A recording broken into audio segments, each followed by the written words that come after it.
जय श्री हरि, जय श्री कृष्ण। तुमेव माता च पिता तुमेव, तुमेव बन्धुश्च सखा तुमेव, तुमेव विद्या द्रविणं तुमेव, तुमेव सर्वमं देवदेव। वसुदेव सुतं देवं कंसचाणूरमर्दनं, देवकी परमानंदम कृष्णं वंदे जगद्गुरुं। प्रभु, आप सबों ने श्रीमद् भगवत गीता के द्वितीय अध्याय के श्लोक 48 से 51 तक का श्रवण किया।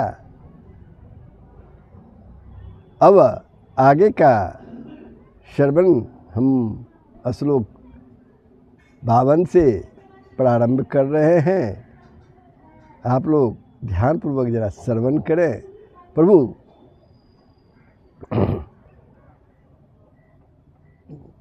श्लोक प्रारंभ हो उसके पहले आप लोगों से नम्र निवेदन है, यदि आपने वीडियो को सब्सक्राइब ना किए हो तो अवश्य ही सब्सक्राइब कर देंगे, बेल आइकन को दबा देंगे, कमेंट करेंगे, शेयर करेंगे। जय श्री हरि, जय श्री कृष्ण।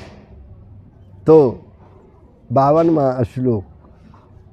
तो इसके पहले भगवान ने कर्मयोग के आचरण द्वारा अनामय पद की प्राप्ति बतलाई।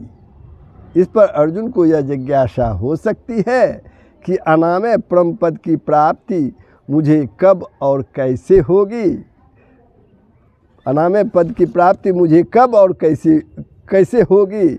इसके लिए भगवान 2 श्लोक आगे कहते हैं। 52वां और 53वां श्लोक में यह स्पष्ट हो जाएगा। तो प्रारंभ हो रहा है 52वां श्लोक, आप लोग श्रवण करें। यदा ते मोह कलिलम बुद्धिर्व्यति तरिष्यति, तदा गंतासि निर्वेदम श्रोतवश्य श्रुतस्य च। इसको जरा अलग अलग करके समझे। यदा ते मोह कलिलम बुद्धि व्यतितरिष्यति, तदा गंतासि निर्वेदम श्रोतवश्य श्रुतस्य च। श्रोतवश्य श्रुतस्य च।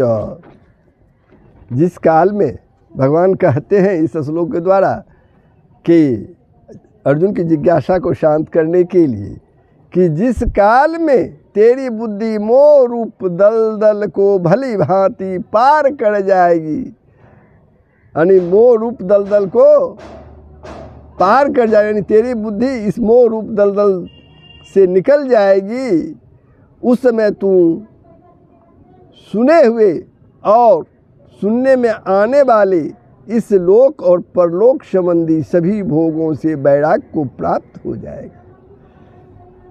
यहाँ एक शब्द मोह कलिल आया है इस श्लोक में, वह क्या है और बुद्धि का उसको भांति भांति पार कर जाना किसे कहते हैं। कुरुक्षेत्र के मैदान में, यानी युद्ध के मैदान में स्वजन बांधवों के वध की आशंका से स्नेहवश अर्जुन के हृदय में जो मोह उत्पन्न हो गया था, जिसे इसी अध्याय के दूसरे श्लोक में कसमल बतलाया गया है, यहाँ मोह कलिल से उसी का लक्ष्य है। और इसी मोह कलिल के कारण अर्जुन धर्म सम्मूढ़ चेता होकर अपने कर्तव्य निश्चय करने में असमर्थ हो गए थे कि मेरा कर्तव्य क्या है, ये निश्चय नहीं कर पा रहे थे। यह मोह कलिल एक प्रकार का आवरण युक्त मल दोष है, जो बुद्धि को निश्चय भूमि तक न पहुँचने देकर, बुद्धि को निश्चय भूमि तक न पहुँचने देकर अपने में ही फंसाए रखता है। सत्संग से उत्पन्न विवेक द्वारा नित्य अनित्य और कर्तव्य अकर्तव्य का निश्चय करके ममता आसक्ति और कामना के त्याग पूर्वक भगवत परायण होकर निष्काम भाव से कर्म करते रहने से इस आवरण युक्त मल दोष का जो सर्वथा नाश हो जाना है, यही बुद्धि का मोह रूपी कलिल को पार कर जाना। अब आगे दो शब्द श्रुत और श्रोतव्य, इन दोनों शब्दों से किनका लक्ष्य है और इनसे वैराग्य की प्राप्ति होना क्या है।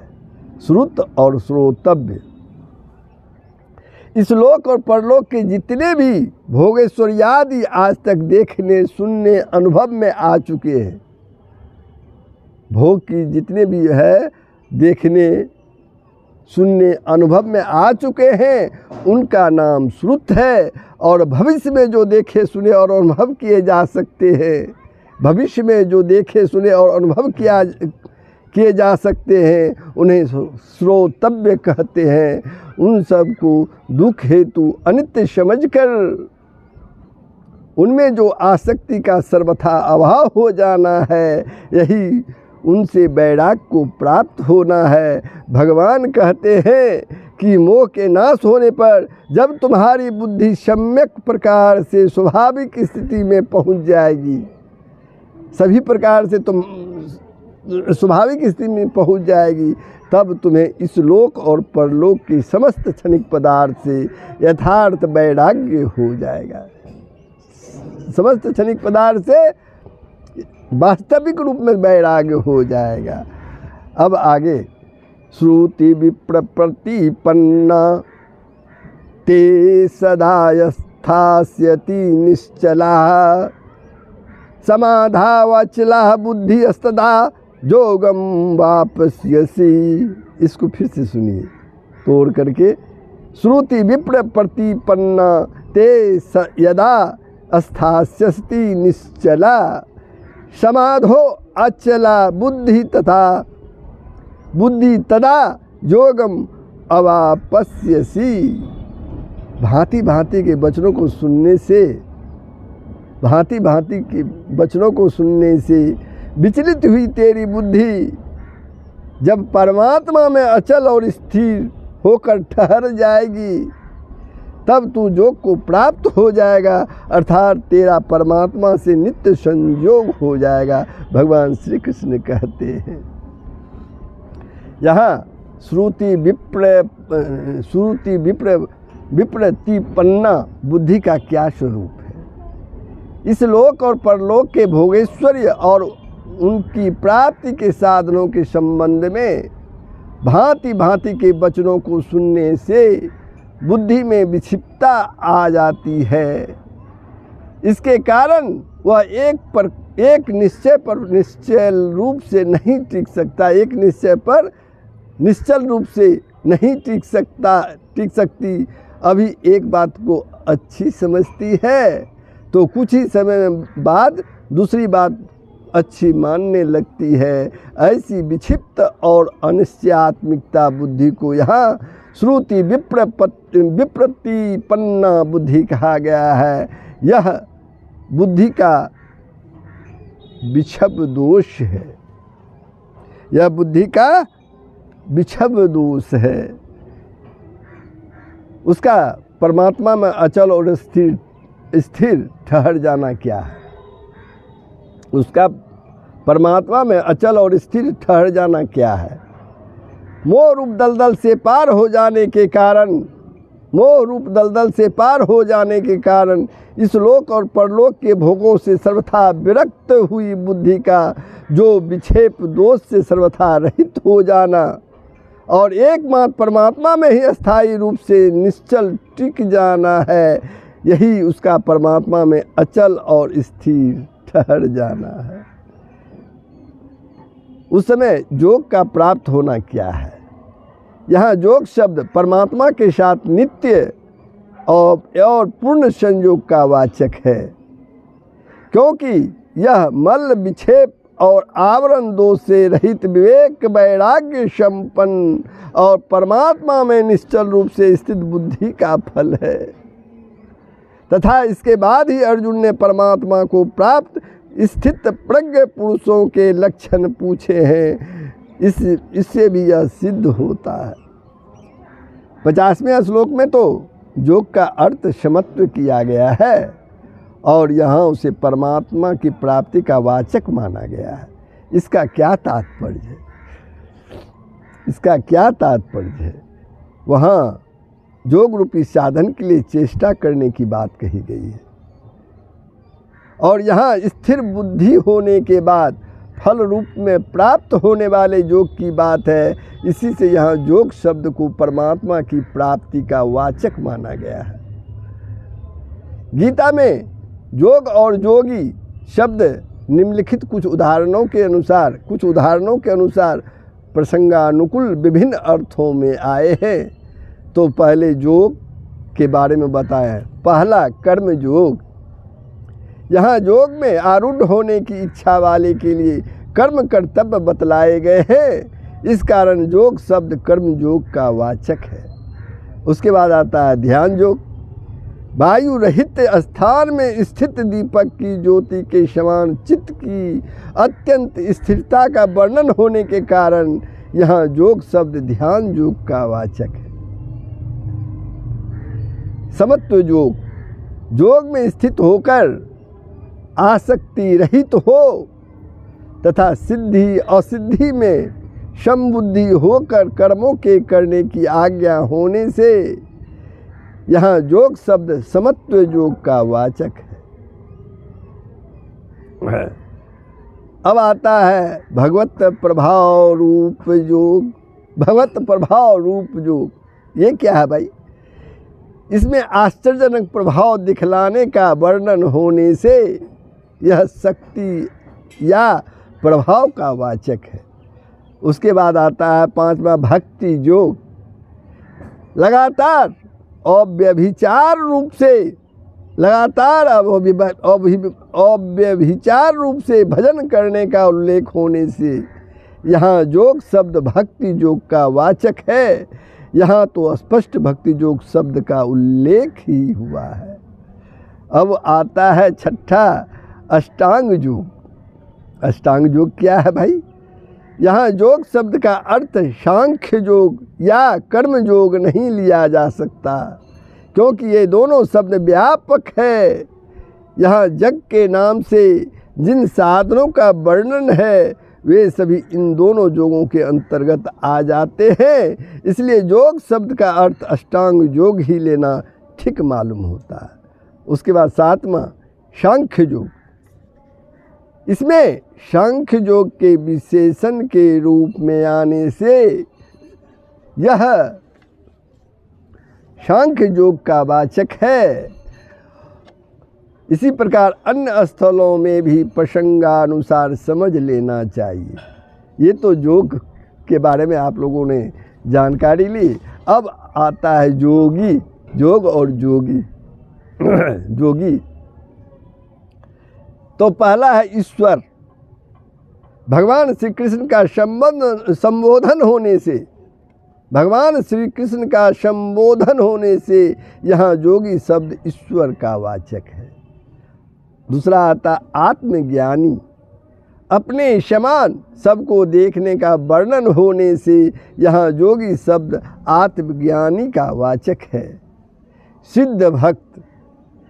परमात्मा में मन बुद्धि को अर्पित बताए जाने के कारण तथा मद भक्त का विशेषण होने से यहाँ योगी शब्द सिद्ध भक्त का वाचक है। अब आता है कर्मयोगी। आसक्ति को त्याग कर आत्मशुद्धि के लिए कर्म करने का कथन होने से यहाँ योगी शब्द कर्मयोगी का वाचक है। कर्म करने का कथन होने से यहाँ योगी शब्द कर्मयोगी का वाचक है। अब आता है सांख्य योगी। अभेद रूप से ब्रह्म की प्राप्ति इसका फल होने के कारण यह सांख्य योगी का वाचक है। उसके बाद आता है भक्ति योगी। अनन्य चित्त से नित्य निरंतर भगवान के स्मरण का उल्लेख होने से यहाँ योगी शब्द भक्ति योगी का वाचक है। अब आता है साधक योगी। प्रयत्न से परम गति मिलने का उल्लेख होने से प्रयास से परम गति मिलने का उल्लेख होने से मिलने का उल्लेख होने से यहाँ जोगी शब्द साधक जोगी वाचक है। उसके बाद आता है ध्यान जोगी। एकांत स्थान में स्थित होकर मन को एकाग्र करके आत्मा को परमात्मा में लगाने की प्रेरणा होने से यहाँ जोगी शब्द ध्यान जोगी का वाचक है।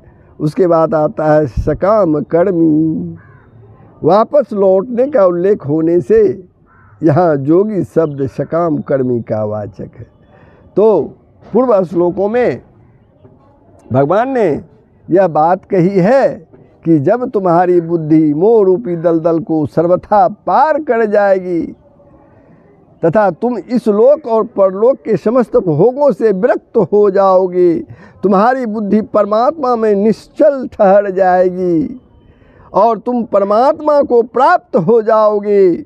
इस पर परमात्मा को प्राप्त स्थित प्रज्ञ शुद्ध योगी के लक्षण और आचरण जानने की इच्छा से अर्जुन पूछते हैं। अर्जुन उवाच स्थित प्रगस्य का भाषा समाधिस्तस्य केशव स्थित धी की प्रभासे किमासित वर्जते किम। अब इसको अलग अलग सुनिए। स्थित प्रगस्य का भाषा समाधि स्थस्य केशव स्थित धी किम प्रभासेत किम आसित वर्जित किम। अर्जुन बोले, अर्जुन यहाँ बोल रहे हैं, अर्जुन बोले हे केशव, समाधि में स्थित परमात्मा को प्राप्त हुए स्थिर बुद्धि पुरुष का क्या लक्षण है? यह स्थिर बुद्धि पुरुष कैसे बोलता है और कैसे बैठता है और कैसे चलता है? यहाँ केशव संबोधन का क्या भाव है? ये तो कृष्ण के लिए ही किया गया है, लेकिन यहाँ केशव शब्द के संबोधन का क्या भाव क्या है? क, अ, इस और व इन चारों के मिलने से केशव पद बनता है। कौन कौन शब्द से? क, अ, इस और व इन चारों के मिलने से केशव पद बनता है। अतः क ब्रह्मा, अ विष्णु, इस शिव, ये तीनों जिसके व वपु अर्थात स्वरूप हो, ये तीनों जिसके स्वरूप हो उसको केशव कहते हैं। यहाँ अर्जुन भगवान को केशव नाम से संबोधित करके यह भाव दिखलाते हैं कि आप समस्त जगत के सृजन संरक्षण, समस्त जगत के सृजन संरक्षण और संहार करने वाले सर्वशक्तिमान साक्षात सर्वज्ञ परमेश्वर हैं। अतः आप ही मेरे प्रश्नों का यथार्थ उत्तर दे सकते हैं। आप ही मेरे प्रश्नों का यथार्थ उत्तर दे सकते हैं, अर्जुन का कथन है ये।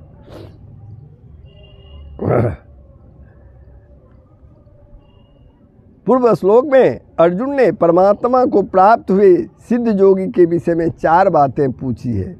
इन चारों बातों का उत्तर भगवान ने अध्याय की समाप्ति पर्यंत दिया है। बीच में प्रसंग बस दूसरी बातें भी कही है।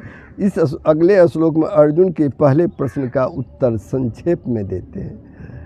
अगले श्लोक, प्रजाहाति यदा कामान सर्वान् पार्थ मनोगतान् आत्मन्येवात्मन्ना तुष्ट स्थिति प्रगस्त दोच्यते। भगवान उवाच, श्री कृष्ण भगवान बोलते हैं, प्रजाहाति यदा कामान सर्वान् पार्थ मनोगतान् आत्मनि एव आत्मना तुष्ट स्थित प्रज्ञ तदा उच्यते। श्री भगवान बोले, हे अर्जुन, जिस काल में यह पुरुष मन में स्थित संपूर्ण कामनाओं को भली भांति त्याग देता है, मन में जितनी भी कामनाएं होती है उसको भली भांति त्याग देता है और आत्मा से आत्मा में ही संतुष्ट रहता है, उस काल में वह स्थित प्रज्ञ कहलाता है। स्थित प्रज्ञ के बारे में पूछे अर्जुन और भगवान ने बतला दिया। क्या? जिस काल में पुरुष मन में स्थित संपूर्ण कामना, कामना नहीं इच्छा, कामना मतलब इच्छा है, को भली भांति त्याग देता है, पूर्ण रूप से त्याग देता है और आत्मा से आत्मा में ही संतुष्ट रहता है, स्वयं अपनी आत्मा में ही संतुष्ट रहता है, उस काल में वह स्थित प्रज्ञ कहा जाता है। अब यहाँ प्रश्न है, सर्वान विशेषण के सहित कामान पद किनका वाचक है और उनका भली भांति त्याग कर देना क्या है।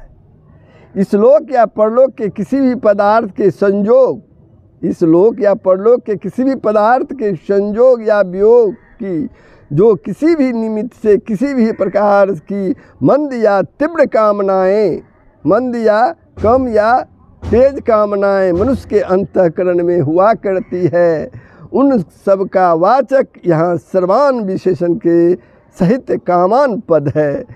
इसके वासना, स्पृहा, इच्छा और तृष्णा आदि अनेक भेद है।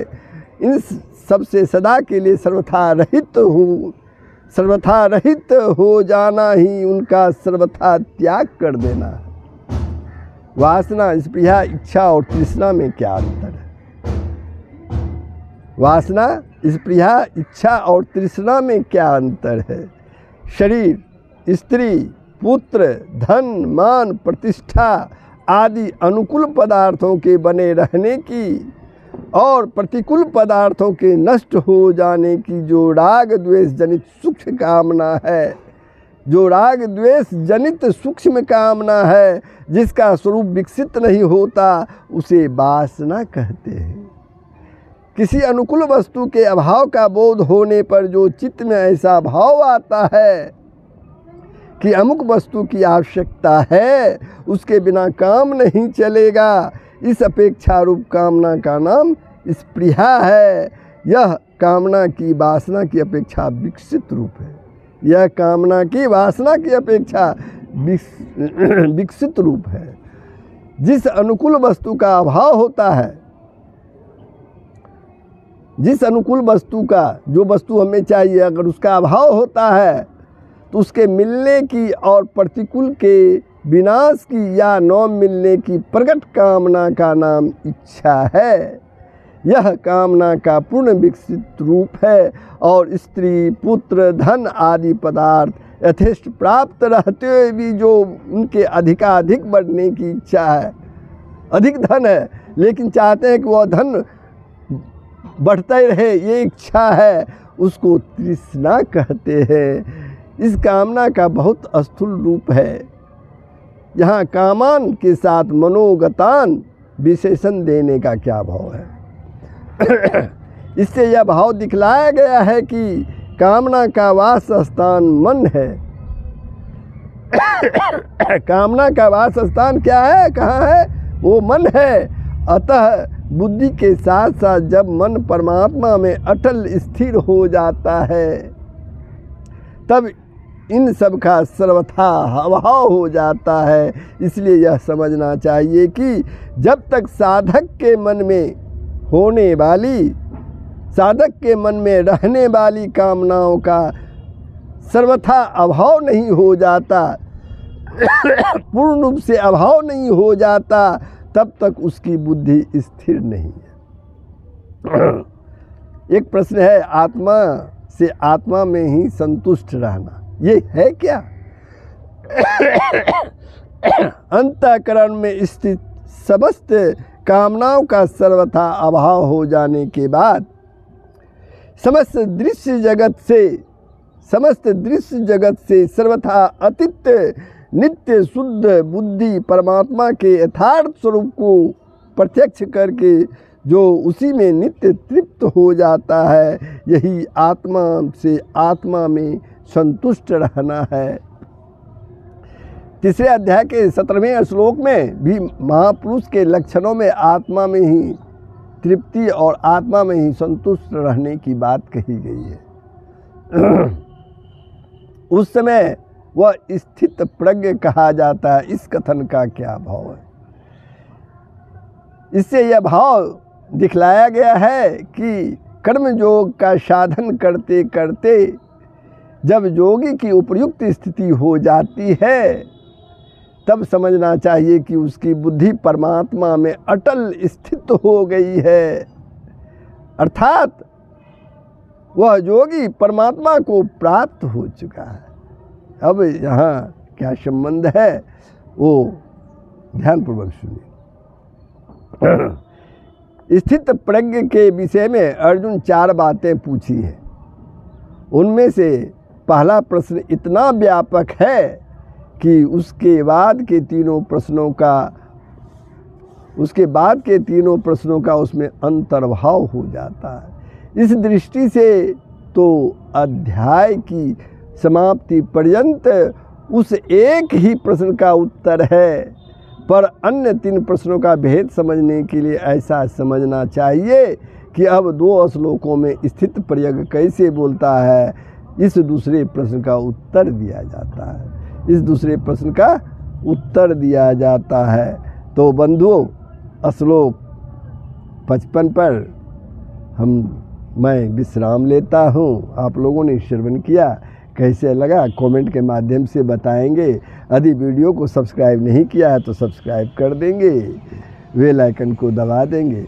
जय श्री हरि। सबका कल्याण होगा, पूरे विश्व का कल्याण होगा। यही सनातन धर्म का मूल तत्व है। जय श्री हरि, जय श्री कृष्ण।